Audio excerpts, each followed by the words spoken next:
కేటీఆర్ని ఈ విషయంలో కొంచెం మెచ్చుకోవచ్చు. డీలిమిటేషన్కు మేము వ్యతిరేకం, కేటీఆర్ ఆసక్తికర వ్యాఖ్యలు.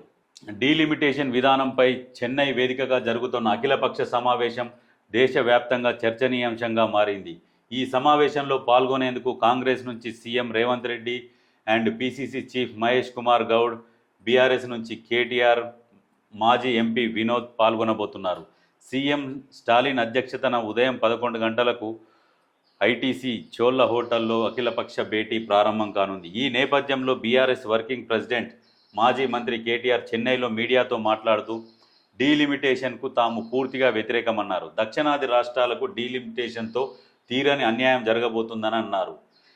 ఇప్పుడే రాష్ట్రాల్లో బీజేపీ ప్రభుత్వం ఉంటేనే కేంద్రం నిధులు ఇస్తామంటుంది. డీలిమిటేషన్ జరిగితే దక్షిణాది రాష్ట్రాల మాటకు ఏమాత్రం విలువ లేకుండా పోయే ప్రమాదం ఉందన్నారు.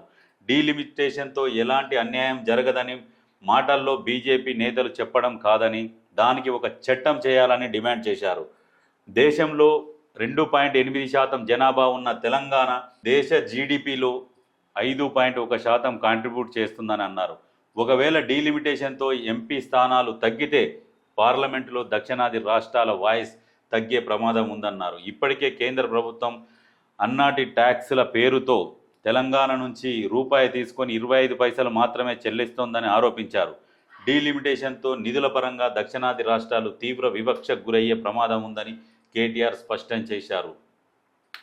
సరే కానీ మీరు దీనికి వ్యతిరేకమన్నో బాగానే ఉంది, కానీ మరి 10 సంవత్సరాలలో మరి ఎప్పుడు కూడా వాళ్ళ మీద వాయిస్ రేజ్ చేయలేదు, ఇట్లాంటివి ఎన్నడూ మాట్లాడలేదు కదా. మరి కేటీఆర్ ఇప్పుడు మాట్లాడుతున్నాడు. సరే ఓకే, దక్షిణాది రాష్ట్రాలకు అన్యాయం జరుగుతుందన్న దాని మీద వ్యతిరేకం అంటున్నాడు. ఓకే, ఇట్లా సపోర్టింగ్ ఉండాలి. రాష్ట్ర ప్రభుత్వానికి అయితే ఏంది, తెలంగాణ రాష్ట్రానికి ఎక్కడైతే అన్యాయం జరుగుతుందో అక్కడ ప్రశ్నించడానికి ప్రతిపక్షాలు ఉండాలి.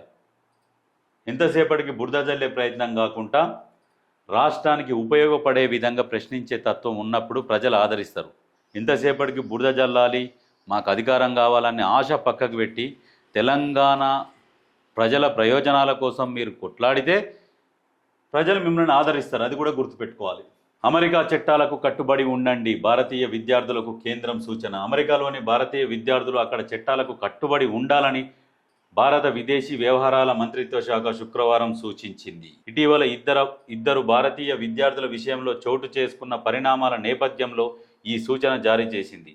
విద్యార్థులకు ఎలాంటి ఇబ్బందులు ఎదురైనా అమెరికాలోని భారత ఎంబసీ, కాన్సులేట్ కార్యాలయాలు సాయం అందించేందుకు సిద్ధంగా ఉన్నాయని పేర్కొంది. వీసాలు అండ్ వలస విధానాలపై నిర్ణయాలు పూర్తిగా ఆయా దేశాల విచక్షణాధికారానికి సంబంధించినవని, వాటిని పాటించాల్సిన బాధ్యత విద్యార్థులపైన ఉందని స్పష్టం చేసింది.